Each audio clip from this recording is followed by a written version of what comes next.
This is Congo in the Upper Nile region of southern Sudan. It's part of the infamous Hunger Triangle, where due to a combination of natural disaster and war, up to 1 million people are now facing death from starvation. There are 50,000 displaced people here, including hundreds of orphans, and they are all totally dependent on help from outside just to stay alive. This is just one small part of the crisis sweeping eastern, central and southern Africa, where 20 million people, that's a third of the population of Britain, are now living on the edge of disaster. That's why 7 leading British aid agencies, all working together, have today launched an appeal for funds.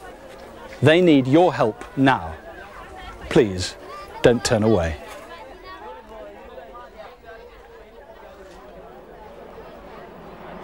For now, the agencies continue to supply the people of Congo with food, but funds are dangerously low. Each day, 650 bags of life-saving grain are airdropped in this area alone. Access by road is both too difficult and too dangerous. But within minutes of the drop, a large crowd has gathered. Some of them have been walking for days to get here, risking life and limb from the thousands of anti-personnel mines which litter the swamps here. But they're desperate, and this is their lifeline. A bag of grain like this costs just £8, but it'll keep a family of 7 alive for a month. Akek is 1.5. His father died in battle, his mother died from hunger. Akud is 10 and suffers from TB. Both his parents died of hunger. Like the 600 other orphans here, both boys depend on aid to survive. In Angola, a forgotten, pointless war rages on, and as always, it's the young and the old who pay the highest price. With 1,000 people dying every day, the United Nations says it's worse than Bosnia. If the civil war doesn't stop, then 2 million people will starve to death. If utter disaster is to be avoided, something needs to be done now to help the innocent victims of conflict. This is Dedza, just a few yards from the Mozambique border. It's one of hundreds of feeding stations across Malawi, which are currently feeding more than 1 million refugees. Now that the war in Mozambique has finally stopped, many of these people are preparing to return home. But until they can pick up their roots again, they're totally dependent on this aid. Malawi is a small country, and over the last 6 years it has hosted almost 1/10 of its own population. The effect on the roads, the schools, the hospitals is enormous. Now these people are in a position to start going home because of the peace in Mozambique. The peace is very fragile, and unless these people receive help now, they are not going to be able to rebuild their own lives.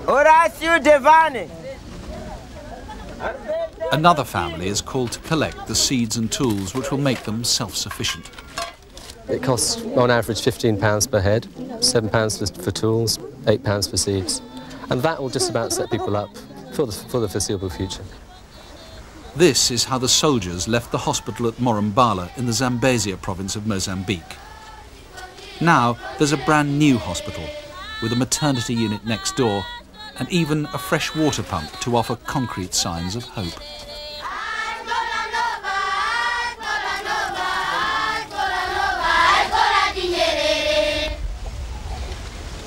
While the war rages on in countries like Angola and southern Sudan, the agencies are doing all they can just by helping people survive until tomorrow.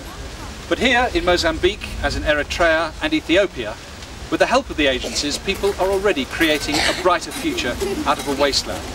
They are determined to rebuild their lives and become self-sufficient once more. But they do need your help. We have one fleeting opportunity to help them do this and prevent these countries from sliding back into conflict. Your donation will mean the difference between life and death, between hope and despair. Please help now to save the lives and secure the futures of millions. Thank you. The charities making this appeal are ActionAid, the British Red Cross, CAFOD, Christian Aid, Help the Aged, Oxfam and Save the Children. They are all on the spot and they know what needs to be done, but they need the money to do it. You can give using any major credit or debit card by phoning 0891 661 661.